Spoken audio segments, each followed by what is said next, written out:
en 3 continentes, en diferentes idiomas. Una cosa, digamos, un poco sui generis. Realmente pocos proyectos de investigación digamos, invierten tanto o se esfuerzan tanto por una divulgación en medios masivos como este. Y acá está el presupuesto entre el 2006 y el 2010 y está muy relacionado precisamente con esa divulgación. Es decir, en la medida en que la institución vio visibilidad de sus resultados, empezó a meterle plata.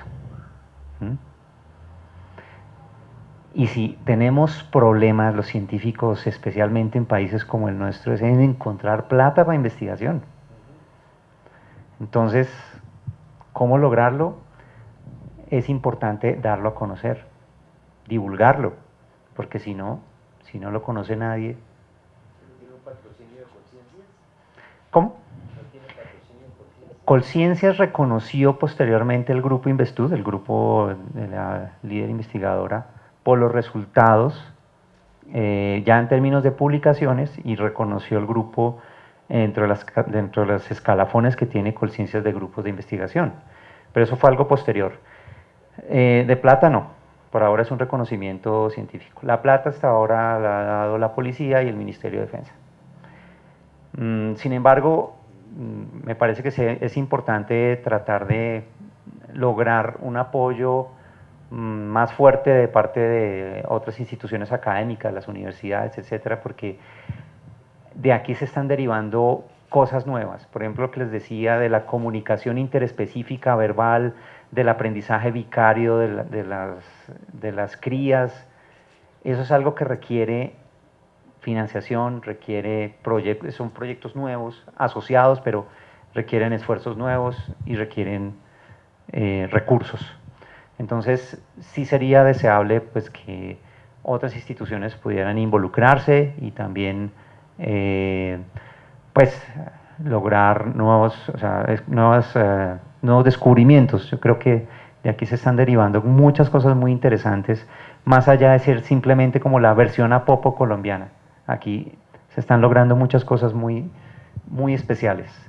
Entonces, como ven ustedes, hubo un salto importantísimo, especialmente entre el 2006 y el 2007, y eso fue gracias a la divulgación, precisamente. Había una inversión hasta el 2010 más o menos de unos 350 millones. Como ven ustedes, pues es una investigación que vale, pero digamos una investigación que es prometedora y que está generando no solamente resultados de investigación aplicada, sino también de investigación básica. Aquí algunos ejemplos de divulgación. Por ejemplo, esta página de Bolivia, del año 2006, voy a mostrarles algunos ejemplos de diferentes momentos. Colombia crea escuadrón de ratas antiexplosivos. Lostiempos.com de Bolivia. Solociencia.com de España. Un experimento utiliza ratas y gatos para la detección de minas en Colombia. Clarín.com, Argentina, de 2008. Gatos y ratones ayudan en Colombia a detectar las minas antipersonales. Aquí hay, digamos, una imprecisión, pero porque los gatos no están participando directamente.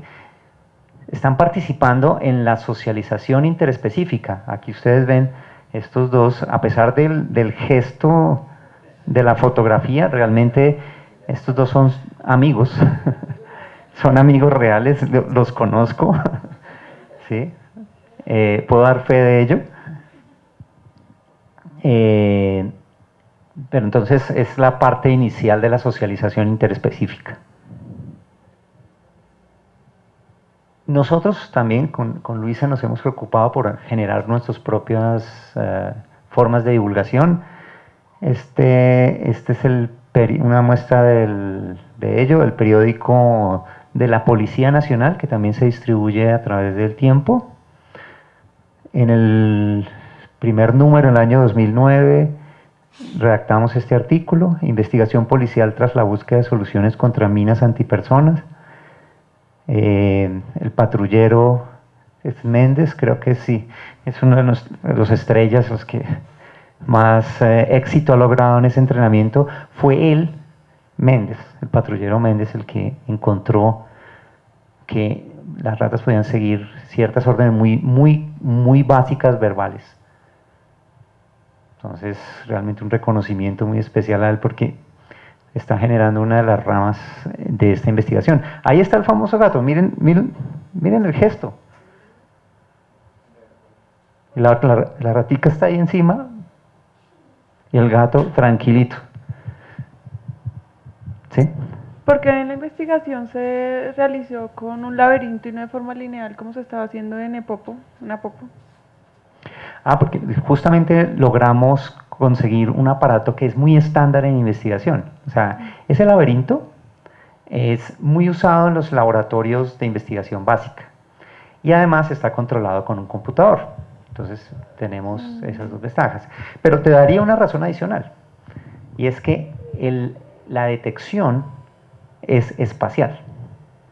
Entonces el laberinto está simulando precisamente usa los 360 grados de nuestro espacio. Entonces sería un poco más natural que un corredor recto para una detección. Claro, además los explosivos, las minas están en un espacio real, en unas coordenadas específicas. Entonces me parece incluso que es más adecuado usar un laberinto que usar un corredor recto. ¿De acuerdo? Aquí hay imágenes mezcladas de la primera y la segunda fase. Por ejemplo, esto es segunda fase, primera fase, segunda, primera, segunda. Pues lo que pretendíamos era mostrar a la institución y digamos al público en general qué era lo que estábamos haciendo. También mencionábamos aquí un poco la experiencia de Apopo, la experiencia con ratas en Mozambique, pues esa es la de la rata gigante africana.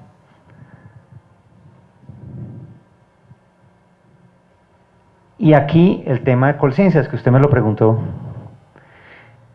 En 2010 el grupo de investigación Investud, responsable del proyecto, logró el reconocimiento y categorización en Colciencias gracias a este proyecto y de sus resultados.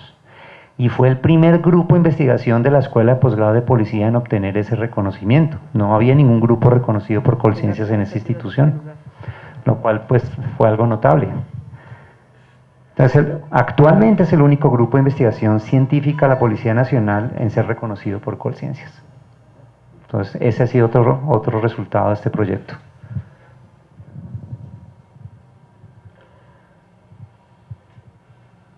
Entonces, digamos ya terminando,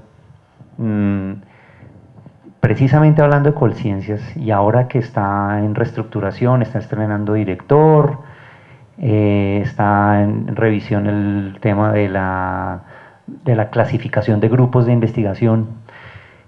Una reflexión que queremos hacer llegar a Colciencias, y valga este medio, ojalá, es que los productos de divulgación tienen muy poco peso en las fórmulas de Colciencias.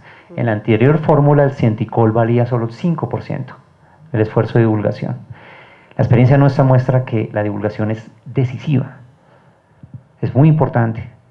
Entonces, creo que en la clasificación de grupos y en la calificación de cada uno de esos grupos, en las dimensiones que se usan para categorizar los grupos, la divulgación científica debería tener un peso mucho mayor, mucho más que un 5%. Entonces, ese es un mensaje que queremos dejar desde acá, por la experiencia que tiene este proyecto. La divulgación es muy importante.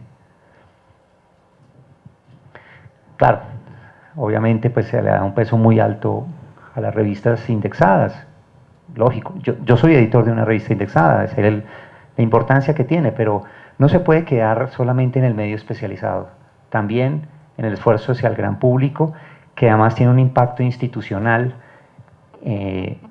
especialmente para la toma de decisiones, para la inversión de dinero, para la investigación.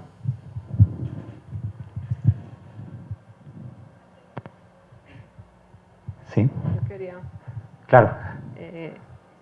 pues me ha parecido muy interesante, pero me queda la duda de Claro. que ya donde, según entendí, en Bélgica, ¿en qué? En Bélgica, sí. Hay ya cosas más prácticas, sí, ya se están Sí, ya obteniendo se está haciendo resultados. ya el desminado, sí, porque Sí. lleva mucho más tiempo. Entonces, pues no sé si ha habido como la contraposición, si se pudiera decir así, de que estas personas que elaboran esas minas, sabiendo que están investigando y que tienen esas minas determinadas características, ellos no intentan de pronto cambiar la composición y de un momento dado se perdería todo este trabajo. Mire, ese asunto, muy buena pregunta. Y creo que también, bueno, yo no sé cómo es la tecnología, las minas antipersonales en África, pero las minas en Colombia son hechizas desde siempre. O sea, son una tecnología muy simple que evade muchas formas de detección. De hecho, las clásicas formas de detección, que son con estos aparatos detectores de metales, no sirven para nada. Los materiales con los que se hacen minas antipersonales son, por ejemplo, pedazos ¿cómo se llama? Botellas plásticas de gaseosa, por ejemplo, con una jeringa, todo de plástico, no lo detecta un detector de metales para nada, solamente podría ser detectado de una forma eficiente con olfato. Por eso es que los perros fueron inicialmente usados. Pero vino el problema del peso de los perros, es que todo eso viene encadenado. Es cierto, digamos, la mentalidad con respecto a esto, pues puede ser muy perversa y puede cambiar precisamente claro, puede cambiar la tecnología. Sin embargo, hasta ahora los explosivos, todos los explosivos que existen y los que son usados por grupos armados ilegales están más o menos dentro del mismo espectro, no pasan de las 7 bases explosivas que las ratas han detectado de manera muy eficiente. Otra cosa ya es cómo camuflan o cómo construyen la mina, pero el explosivo, que es lo que funciona, lo que mata, afortunadamente sigue estando dentro de la misma base. Tendrían que, mejor dicho, tendrían que crear un explosivo que no vuela para que esto dejara de servir, pero hasta ahora eso no existe. Espero que la gente que se dedique a hacer minas antipersonales no se le ocurra, ¿sí? Sería ya la tapa. Aquí el mensaje es no más, o sea, no más minas antipersonales, no más, o sea, y más en este momento en que estamos en unas conversaciones de paz. Primer punto, no más minas antipersonales, no más víctimas civiles y mucho menos los niños, no más. O sea, no es que ahora invéntese a la mina sin olor, no más. Claro, pero en África ya, digamos, el tema se facilita porque ya estos conflictos han pasado. Pero aquí todavía el conflicto está vivo y pues eso sigue siendo una dificultad. Esperemos precisamente que pueda, por un lado, terminar el conflicto y comenzar una fase de desminado. En países donde han terminado las guerras, empieza una larga fase de detección y limpieza. En Centroamérica, por ejemplo, están todavía, o sea, las guerras civiles de Centroamérica, que fueron de hace 30 años, todavía están encontrando materiales, todavía hay víctimas. Pues son muy pocas, pero hay víctimas todavía. Empieza una fase y hay mucho que hacer, hay mucho que hacer. Es decir, pensamos que de todas maneras esto tendrá mucha utilidad en el futuro. Bueno, aquí estaba el mensaje que les estaba dando, la importancia de la divulgación, dar un peso relativo mayor a la valoración de productos de tipo divulgativo.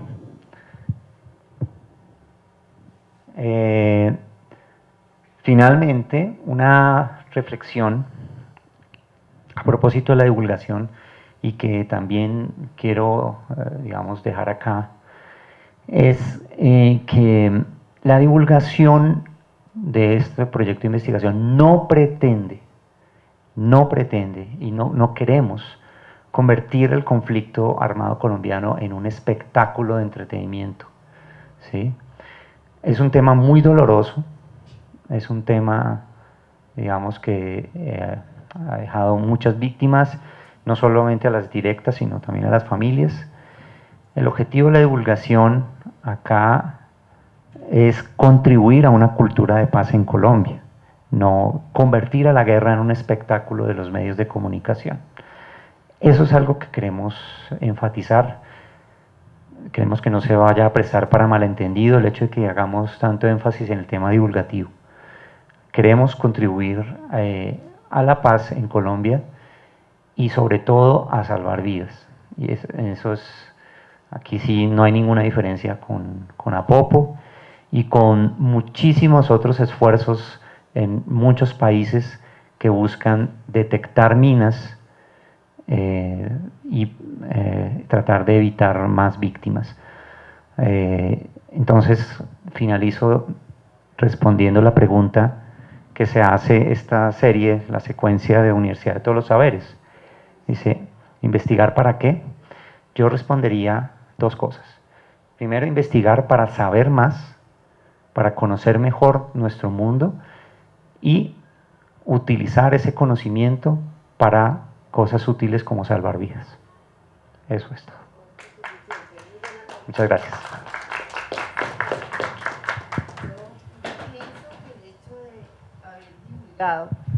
Este proceso que se inició un día, dada la necesidad y la angustia de un pueblo porque su gente la está mutilando, hace que pues haya una esperanza, ¿no?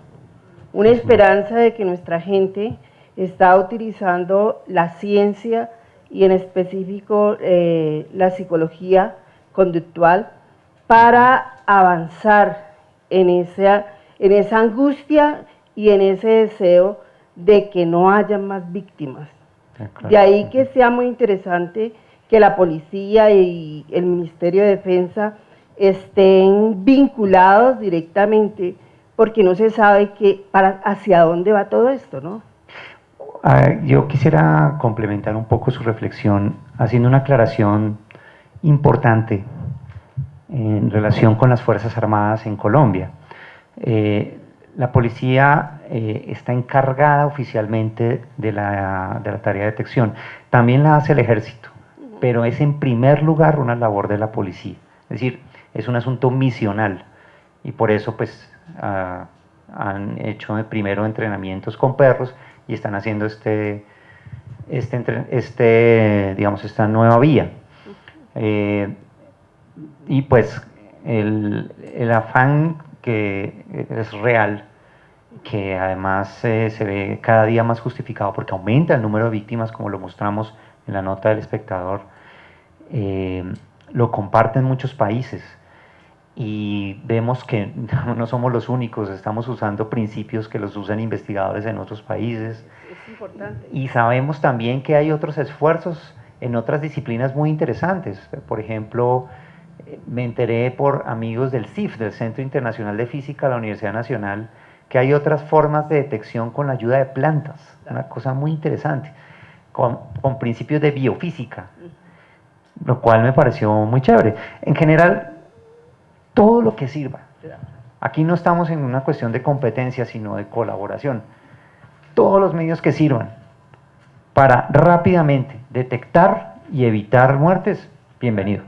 Eso es. Ahora, otra pregunta de pronto que se me Adelante. tenía. Era, pues, el grupo de ratas adiestradas Sí. tiene que ir en aumento también, ¿no? Claro, sí, es muy importante, claro, además porque el comportamiento naturalmente es muy variable. O sea, así como el comportamiento de las personas es distinto por muchos factores, también el comportamiento de los animales es muy diferente a nivel de individuos. si usted tiene mascotas, usted podrá darse cuenta de esto, ¿no? Yo, por ejemplo, yo tengo 2 gatos. Los gatos estos gatos tienen un comportamiento muy diferente, tienen personalidad, creo yo. Pero eso se debe a una interacción de factores genéticos y ambientales. En el caso de las ratas es lo mismo. Así uno las vea igualitas, todas así blanquitas y todas del mismo tamaño, etcétera, cada una es distinta, su comportamiento es diferente. Por lo tanto, para una investigación se requiere unas muestras, digamos, de un sujeto, entre más sujetos haya mejor, aunque pues también dentro de cierto límite. Y por eso es importante hacer los grupos y se obtienen promedios que se espera no sean tan, digamos, tan variables. Pero entre ellos hay líderes, ¿Hay qué, perdón?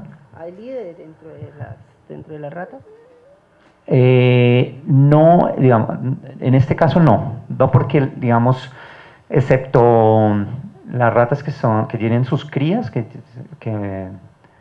son las que se usarán para posteriores entrenamientos, ellas se entrenan de manera solitaria, a diferencia de los perros, por ejemplo, de los perros sí van algunos acompañados y bueno, obviamente son mucho más gregarios, pero ahí usted me plantea un punto interesante que le podría preguntar a Luisa, y es hasta qué punto esa parte podría ser explorada en el caso de las ratas.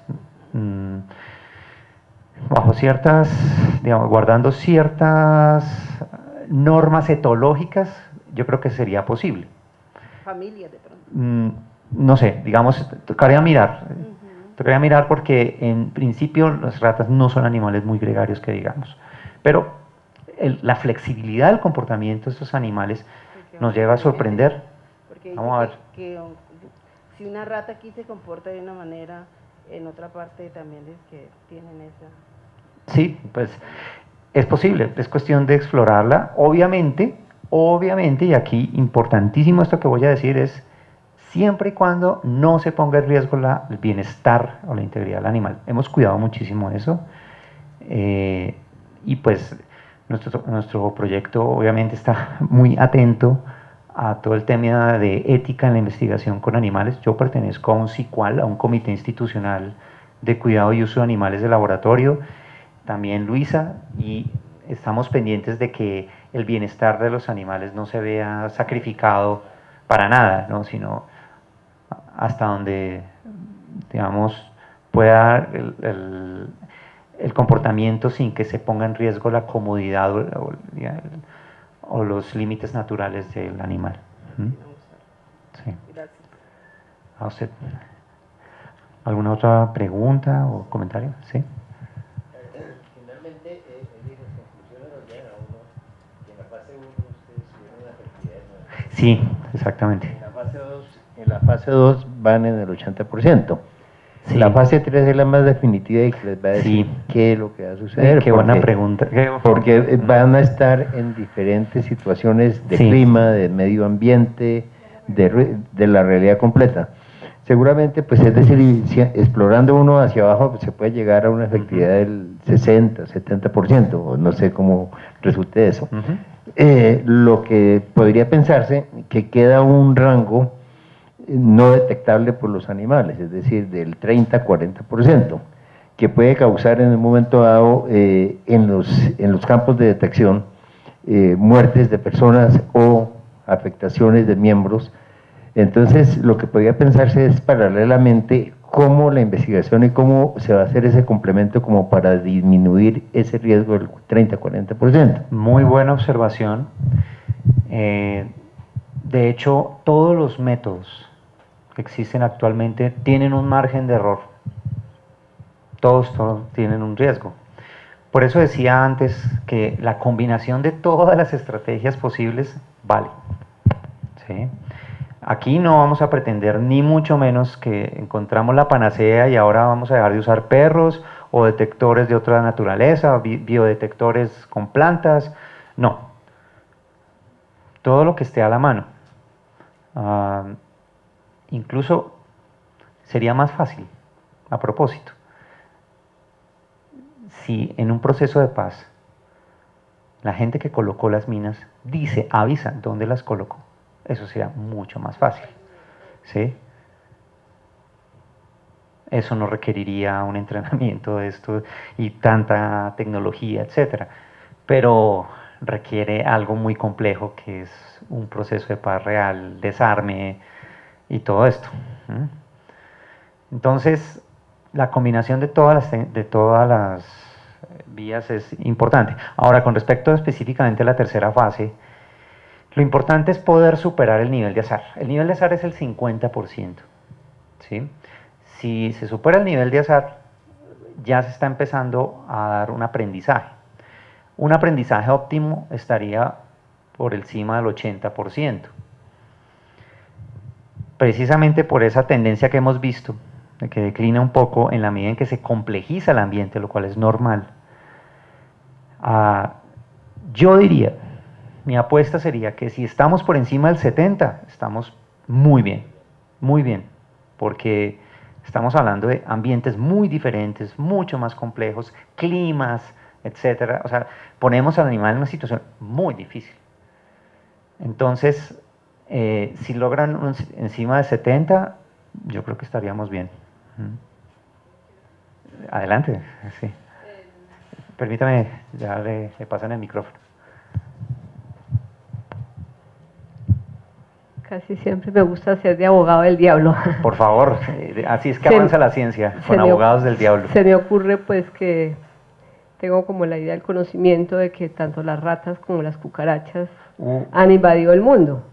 Entonces, si de pronto este sistema va a poner como a cultivar las ratas y fueron todas las que tenemos por debajo de la tierra y que nos... Entonces, si se llega a pensar pues que lógicamente lo del proceso de paz no va a ser como solución muy cercana, entonces pues ya un poquito más en el futuro, ¿cómo sería eso? Pues para de pronto utilizar las ratas que ya existen y más bien no crear nuevas, que sea que se nos llene más esto de ratas. Excelente pregunta. Realmente están haciendo unas excelentes preguntas y gracias a esas preguntas es que se generan nuevas líneas de investigación. Pues usted mencionó cucarachas, ¿cierto? Resulta que en una revisión de literatura que hicimos con Luisa Fernanda, que se publicó en la revista de divulgación de la policía, Logos, Ciencia y Tecnología, encontramos unas cosas muy interesantes. En el 2009 se reportó, pero no como algo sistemático, sino como algo más bien anecdótico, la detección de explosivos con ayuda de hormigas. ¿Sí? Hacían, pues, las hormigas en sus trayectorias normales. Y hay otro reporte de aprendizaje por condicionamiento clásico, por una forma de aprendizaje asociativo, con abejas. Yo conozco el trabajo de investigadores, por ejemplo, Jeff Bitterman en la Universidad de Hawái, que ha investigado aprendizaje en abejas, pero a nivel básico, experimental. Y era lógico que pudieran también detectar, pero no se había reportado, y esto sucedió hace muy poco. Entonces, creo que hay fronteras muy interesantes de esto con animales invertebrados que también detectan señales químicas, porque el olfato funciona por señales químicas. Los insectos lo pueden hacer, así que potencialmente se podría lograr y sería aún mejor, mucho más barato, tendría menos implicaciones, etcétera. Pero lo mismo, como todo, hay que investigarlo, hay que explorarlo, etcétera. Entonces sí, muy interesante. Cucarachas, de pronto, también podrían hacerlo. Sí. La proliferación de ratas, y si se cultiva más con esta investigación, las que ya hay, bueno, que vamos a crear de esa forma, entonces... Sí, de acuerdo. Tendría que ser una población restringida, obviamente. Así como también las de Apopo no son una gran cantidad, son un equipo relativamente pequeño que digamos que se usa para hacer gran cantidad de detecciones, tanto de explosivos como de tuberculosis. Sí, de acuerdo. En este momento, a ver, hay aproximadamente unas 30 ratas, algunas de ellas se están criando en el laboratorio de la policía, dices, ¿no? Sí, aproximadamente. Además, el espacio es muy pequeño, realmente no tenemos opción de tener muchas más, pero, digamos, para efectos de la investigación tampoco requeriríamos tener más. 20 es un número más que suficiente para lograr análisis estadísticos significativos. 2 años, 3 años, sí, de estas, ¿no? Las gigantes creo que viven un poco más, viven como 4 o 5 años, justamente.